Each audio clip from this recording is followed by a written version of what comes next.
Welcome to the Deep Dive. Today we're diving into something really important, I think. It often doesn't get much focus until we really feel it. How our immune system changes after we hit 60. You might have noticed maybe that little colds, things that used to be nothing, they just seem to hang around longer now. Or feel more serious, yeah. Exactly. And it's so easy to just think, okay, well, that's just part of getting older. And that assumption is, it's really common. But what's fascinating and what the research points to is that this big drop-off in immunity after 60, it isn't necessarily inevitable for everyone. Right. A lot of older adults, they kind of feel this shift happening, but maybe don't realize their defenses are weakening until they're already sick, and then getting better feels like a real uphill climb. Yeah, that tracks. And that's really what we're digging into today. Looking at the sources, it seems like a surprising amount of this immune weakening isn't actually, set in stone. Not at all. It's influenced quite a lot, actually, by our everyday choices, our habits. So we're going to explore a whole range of things, simple daily habits, some lifestyle shifts that are proven to work, even some easy tools. Yeah, practical stuff. And the goal here isn't just avoiding a sniffle. It's about keeping that strength, that independence, so you can really enjoy things like, having the energy to keep up with the grandkids. That quality of life aspect is key. Totally. So where should we start? How do we keep those defenses strong? Let's maybe begin with something that might have a bigger punch than people realize. Sleep. Absolutely. Sleep. Yeah. It often gets pushed to the side in health chats, doesn't it? But honestly, it's so fundamental for our immune resilience. It's not just resting. It's this critical biological time when our immune cells, especially those frontline guys fighting infection, they get to repair and recharge. And the numbers on this are, they're pretty stark. The Mayo Clinic found that even one single night of poor sleep can slash the activity of our natural killer cells by up to 70%. 70%, that's huge. It is. And these natural killer cells, just so everyone knows, they're like the security guards, constantly patrolling, finding and knocking out viruses and other threats. So yeah, a 70% drop is massive after just one rough night. It really is. And when we're consistently not getting enough good quality sleep, these crucial cells just aren't working at their best. It makes us much more vulnerable. So you catch things easier. Yeah, exactly. You might find yourself picking up more colds, and over the long haul, it can even feed into that kind of persistent, low-level inflammation in the body. Not good. Okay, so knowing that, what can we actually do? Because getting that perfect 8 hours isn't always easy, is it? Especially as we get older. No, it's definitely not always easy. And it's less about perfection and more about building consistent habits, like setting up a regular sleep schedule. The dead time and wake up time. Yeah, aiming for roughly the same time each day, even on the weekends if you can manage it. Really? That really helps regulate our body's internal, the circadian rhythm. And that rhythm controls melatonin production. Melatonin's obviously key for sleep, but it's also a really powerful antioxidant, which gives our immune health another boost. So it's kind of the double win there. That makes a lot of sense. The body liking that predictability. Yeah. What about winding down in the evening? So many of us, myself included, tend to watch TV or scroll on our phones right before bed. It's such a common habit, isn't it? But the blue light from those screens, the TV, phone, tablet, it actually tells your brain it's still daytime, and that suppresses melatonin. Ah, right. So trying to switch those screens off, say, an hour before you plan to sleep, that can make a real difference in helping you fall asleep and stay asleep. Okay, an hour beforehand. And here's a neat little trick, actually a warm shower or bath before bed. It seems counterintuitive, but as your body cools down after you get out, that drop in core temperature actually signals to your brain that it's time to rest. Huh. Wouldn't have thought of that. So it's about sending these little signals to the body. Time to wind down. Precisely. Our immune system really thrives on that kind of routine. Consistent sleep gives the body that reliable window it needs to do its repair work and strengthen defenses. Makes it much better prepared for whatever comes its way. Okay, sleep is definitely a major pillar then. Let's shift gears to another absolutely essential area. Nutrition. We eat every day, but how food impacts our immunity as we age. There are some important nuances there, aren't there? There really are. And something particularly relevant as we get older is how efficiently we absorb nutrients. It can actually become less efficient. Less efficient, meaning even if you eat well. Exactly. Even if you think you're eating a healthy diet, your body might not be pulling out all the vitamins and minerals it needs for a strong immune response.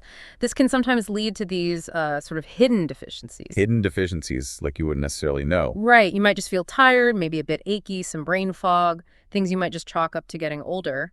But it could actually be a sign your immune system is crying out for more nutritional backup. That's a really important point. It's not just what we eat, but how well our body uses it. Okay, our sources flag 3 key nutrients. Let's start with vitamin D. They called it the immune system's on switch. That's a great analogy, actually. Vitamin D is crucial for activating our immune defenses. It sort of wakes them up. Okay. But here's the challenge. After age 60, our skin just doesn't convert sunlight into vitamin D as effectively as it used to. And get this, the Cleveland Clinic reports over 40% of seniors in the U.S. are actually deficient in vitamin D, often without even realizing it. Wow, 1%. That's a lot. So practically speaking, how can we boost those levels? Sunshine helps, right? It does. Aiming for maybe 15-20 minutes of gentle morning sun exposure can definitely help. Your skin needs some chance to make it. Okay. And then food-wise, think about incorporating vitamin D-rich foods, things like salmon, sardines, fortified milks or milk alternatives, and even mushrooms that have been exposed to UV light. They can have quite a bit. UV mushrooms, interesting. Okay, next up, zinc, the infection fighter. What's zinc's critical role? Zinc is absolutely essential. It's needed for our white blood cells to function properly. Those are the cells that directly attack viruses and bacteria. Right. Without enough zinc, our body really struggles to put up a good fight when an infection comes along. So where do we get zinc naturally? Good sources are things like pumpkin seeds, chickpeas, cashews. Lentils are good too. Okay, common foods. Yeah, pretty accessible. And if you don't eat those regularly, a low-dose supplement, maybe around 10 to 15 milligrams daily, could be an option. But, always best to chat with a doctor before starting supplements. Good advice. And the third one was vitamin C. Many of us think of it for colds, but sounds like it does more. The sources called it the cellular protector. Exactly. It definitely helps when you have a cold, but its job is much bigger. It's really important for repairing tissues if they get damaged, for reducing inflammation throughout the body, and also for strengthening our skin barrier. The skin barrier, Yeah. our first line of defense. Precisely. Keep stuff out. And while oranges are famous for vitamin C, things like bell peppers, especially red ones, strawberries, kiwi, broccoli, they often pack an even bigger punch, so variety helps. Good to know. So with all these nutrients, D, zinc, C, is it about loading up, taking massive doses? That's a good question. And generally what seems more beneficial is consistency over quantity. Think of it like watering a plant. A little bit regularly works way better than flooding it occasionally, right? Right. Makes sense. So getting these nutrients in daily, even in moderate amounts, gives your immune system that steady support it needs to work best. Like training a muscle, but for your immune system. Okay, great analogy. So we've got sleep, we've got nutrition.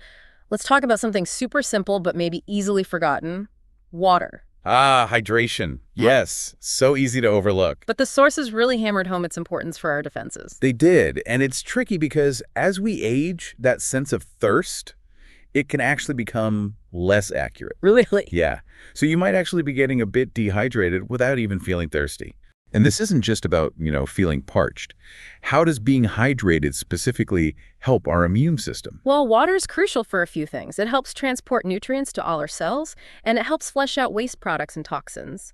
But maybe most importantly for immunity, it keeps our mucous membranes moist. Like in our nose and throat. Exactly. Those moist linings act like sticky traps, catching viruses and bacteria before they can get further into our system.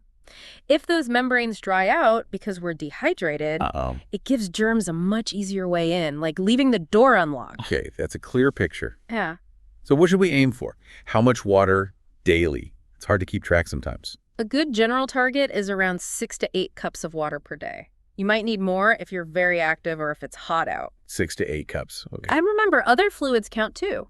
Herbal teas, broths, even water-rich foods like cucumber or watermelon, they all contribute. Good point. A helpful tip, maybe fill a pitcher with your daily water goal in the morning. Keep it somewhere visible. It's a good visual reminder to keep sipping throughout the day. I like that, a visual cue.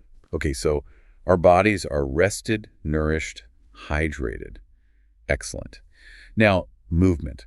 Let's talk about getting moving, because the sources stress that even gentle activity is vital for immunity. That's so true. And the good news is you don't need to run marathons or do super intense workouts to get these immune benefits. Yeah.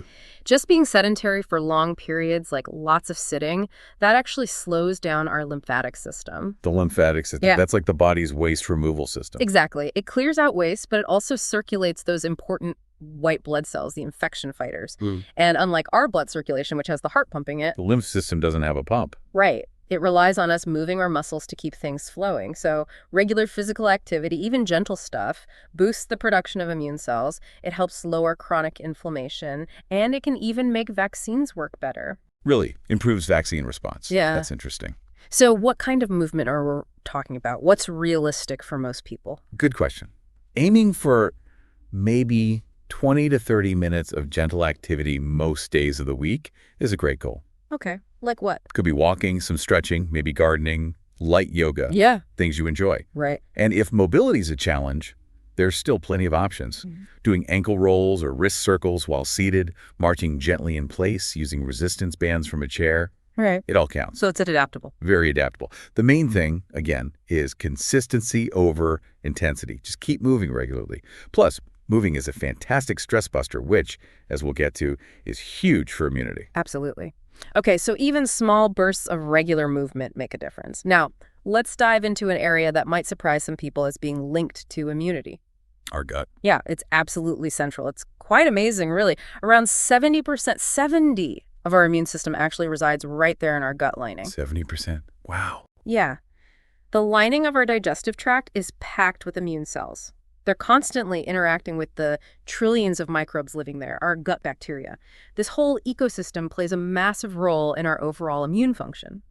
So the health of your gut directly impacts your whole body's defenses. And the sources mention that this gut bacteria balance can change as we get older. Not always for the better. That's right.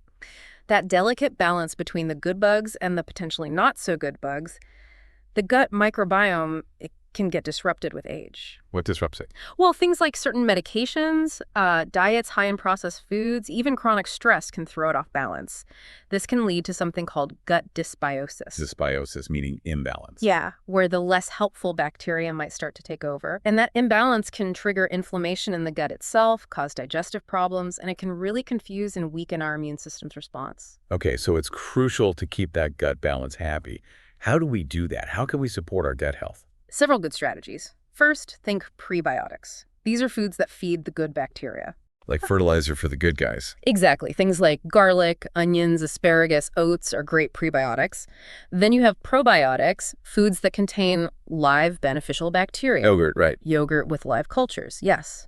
Also kefir, kimchi, sauerkraut, miso soup. Fermented foods are generally good sources. Okay. What about supplements? If those foods aren't really your thing, or maybe after you've taken antibiotics, which can wipe out good bacteria too, talking to your doctor about a high-quality probiotic supplement might be worthwhile. And one more thing, just eating a wide variety of fiber-rich fruits and vegetables. Think eat the rainbow.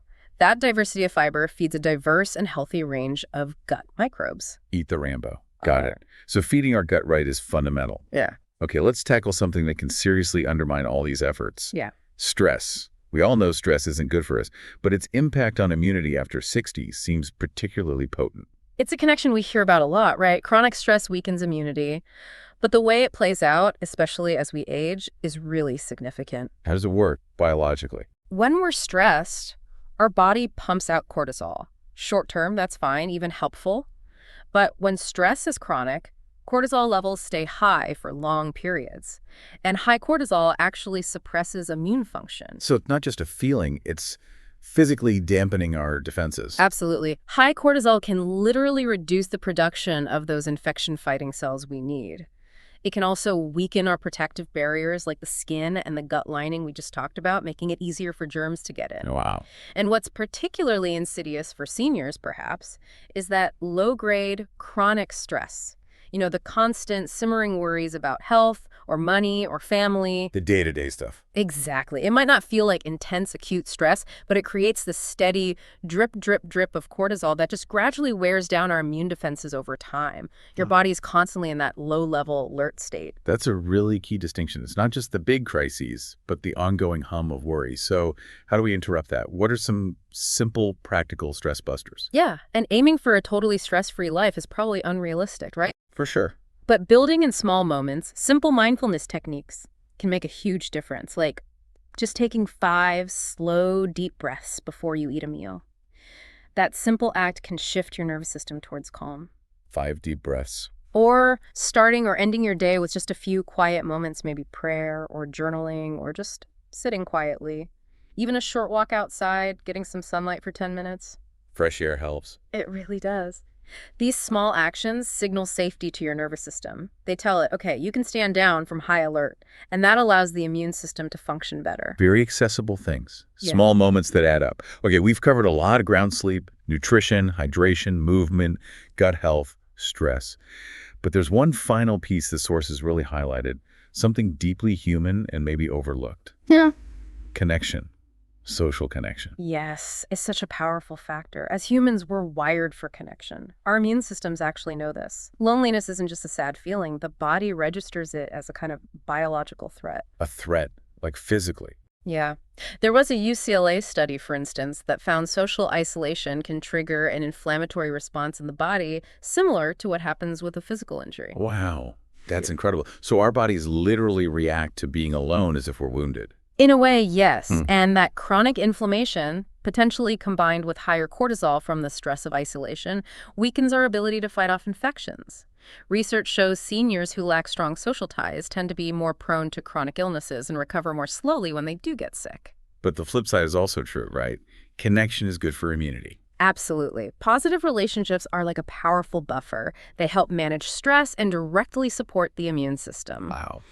When we have meaningful social interactions, laughing with a friend, chatting with a neighbor, hugging a grandchild, sharing a meal, our bodies release chemicals like oxytocin and serotonin. These feel-good chemicals actually support immune function. So these connections lower stress, they improve our immune response, and they just make us more resilient overall. It can definitely get harder sometimes, though, can't it? Maintaining those connections as life changes, people move, health issues arise. It often takes more conscious effort, that's true. Making those regular phone calls, joining a local group, book club, hobby group, whatever interests you, attending a senior center, maybe volunteering somewhere, even just occasionally. Proactive steps. Exactly. And for folks who might be more homebound, writing letters is still wonderful. Starting a phone tree with neighbors, exploring online communities around shared interests can also provide that sense of belonging. Lots of ways to connect. Yeah. Nurturing those bonds, it's truly an investment, good for the heart, and clearly good for the immune system too. Okay, so let's try and bring this all together. We've looked at consistent, good quality sleep, staying hydrated, focusing on those key nutrients, vitamin D, C, zinc in our food, incorporating regular, gentle movement. Supporting our gut health, prebiotics, probiotics, lots of fiber. Right. Managing stress with those simple, mindful moments and actively nurturing our social connections. It's quite a holistic picture, isn't it? It really is. And as the sources emphasize, it's definitely not about being perfect in every single area all the time. Thank goodness. Right. It's about those small, consistent choices. They really do add up. They build on each other and can lead to really significant improvements in your immune health over time. Every little positive step counts. Exactly. Every time you choose that extra glass of water or take that short walk or reach out to a friend, you're sending a positive signal to your body. You're helping strengthen its natural defenses. It feels really empowering, actually, knowing we're not just passively experiencing age-related decline. Our bodies are still incredibly capable, and we can actively help them stay strong. It's less about trying to, turn back the clock to when we were 30, and more about embracing the strength and wisdom we have now, and just giving our bodies the support they need to keep thriving. Well said. You've got all this life experience, and now you can add these supportive habits to really equip yourself to keep enjoying everything life throws your way, hopefully with more health and energy. So as we wrap up this deep dive, maybe just take a moment to think. Which of these areas kind of resonated most with you today? Which small, consistent change feels like something you could maybe start with? Yeah, just pick one thing, perhaps. Remember, Even those seemingly tiny adjustments can ripple outwards and create real, lasting benefits for your immune health and just your overall well-being. There's so much more to explore in each of these topics, of course, so if something sparked your interest, definitely dig deeper. Keep learning. But ultimately, remember your own strength, your resilience, and your amazing capacity for good health, truly, at any age.